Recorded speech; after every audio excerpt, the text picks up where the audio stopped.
بسم اللہ الرحمن الرحیم۔ گھر میں جمعہ پڑھانے کا طریقہ کیا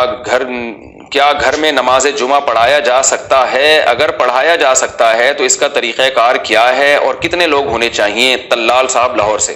ہماری رائے یہ ہے، جامعۃ الرشید کے علماء کی بھی رائے یہی ہے کہ ان حالات میں گھر میں جمعے کی اجازت نہیں ہے، اس لیے کہ جمعے کے لیے فقہاء نے ایک بڑی شرط بیان کی، اذن عام پبلک کو آنے کی اجازت دینی چاہیے۔ اگرچہ بعض علماء کا یہ بیان آیا ہے کہ وہ جو اذن عام کی فقہاء نے حکم بیان کیا ہے وہ جب کسی مجبوری سے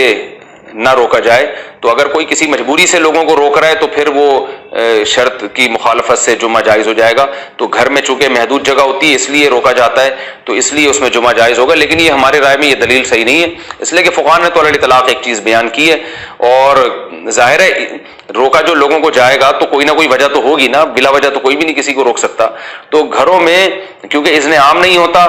اس لیے بھی اس میں جمعہ جائز نہیں ہے۔ اور ایک اور مصلحت کی خلاف ورزی ہے کہ جمعے کی اہمیت کے بھی خلاف ہے یہ۔ اگر اس طریقے سے آج لوگوں کو اجازت دے دی جائے گھر گھر جمعہ کرنے کی تو کل کیا ہوگا؟ جمعے کا تو مطلب ہی جو جمعہ ہے نا، جمعہ یہ کہتے ہی اجتماع کو ہے، اجتماع سے نکلا ہے، کراؤڈ کو کہتے ہیں۔ تو اگر اس طرح سے لوگوں کو اجازت دے دی جائے تو پھر نتیجہ یہ نکلے گا کہ جمعے کی ویلیو ختم ہو جائے گی اسلام میں، تو کراؤڈ اور اجتماع جو مقصد تھا وہ سارا ختم ہو جائے گا، اور پھر کل یہی ہوگا کہ آج مسجد میں ذرا لیٹ ہو گیا ہوں تو چلو بیگم پیچھے کھڑی ہو جاؤ، دو چار محلے کے اور لوگ چلو ادھر ہی جمعہ پڑھ لیتے ہیں، ہر جگہ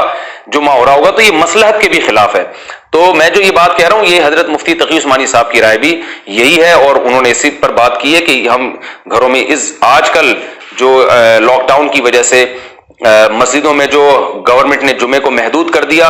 تو وہ اس کی بیس پر ہم گھروں میں لوگوں کو جمعہ پڑھنے کی اجازت نہیں دے سکتے۔ تو یہی رائے حضرت مفتی تقی عثمانی صاحب کی بھی ہے، جامعۃ الرشید کے علماء کی بھی یہی رائے ہے، لیکن بہرحال اختلافی مسئلہ ہے، بعض علماء جائز کہہ رہے ہیں۔ تو جب کوئی اختلافی مسئلہ ہو کسی بھی عالم کو آپ فالو کر لیں، کسی دوسرے پر آپ طنز نہ کریں، اس کی تضحیق نہ کریں، جو ہے نا توہین نہ کریں، کسی کی بھی رائے پر عمل کریں۔ ہماری رائے یہی ہے کہ گھر میں جمعے کی اجازت نہیں ہے۔ ہاں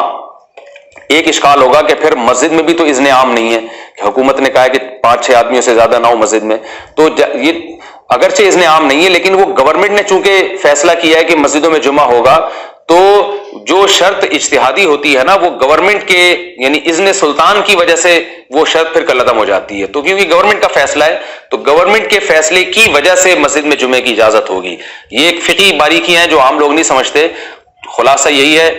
خلاصہ میں بتا دیتا ہوں، وہ سمجھ میں آ جائے تو اچھی بات ہے کہ مسجد میں جمعہ پڑھیں نہیں ہو سکتا، اگر گورنمنٹ نے پابندی لگائی ہے آپ کے مسجد میں جانے پر تو گھر میں ظہر کی نماز پڑھیں۔ پھر اس میں دو رائے ہیں علماء کی، بعض علماء کہتے ہیں کہ جماعت سے پڑھیں، بعض کہتے ہیں انفرادی پڑھیں، تو ہماری رائے یہی ہے کہ انفرادی پڑھی جائے گی جماعت۔ اگرچہ بہت بڑے عالم ہیں حضرت مفتی تقی عثمانی صاحب، ان کی رائے یہ ہے کہ ظہر گھر میں جماعت سے بھی پڑھ سکتے ہیں، لیکن جامعۃ الرشید کے علماء کو اس رائے پر اطمینان نہیں ہے۔ وہ تو علماء میں اختلاف رائے ہوتا ہے، دلائل کیا ہیں اس بحث میں جانے کی ضرورت نہیں ہے، پیچیدہ بحث بن جائے گی۔ احتیاط یہی ہے کیونکہ اس پر سب کا اتفاق ہے کہ گھر میں ظہر کی نماز انفراداً پڑھنا تو بالکل جائز ہے، جماعت میں اختلاف ہے، اس لیے ہم کہتے ہیں بھائی انفراداً پڑھ لو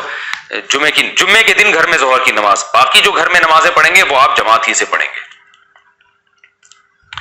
لیکن اگر کوئی حضرت مفتی تقی صاحب کے فتوے کو فالو کرتا ہے اور گھر میں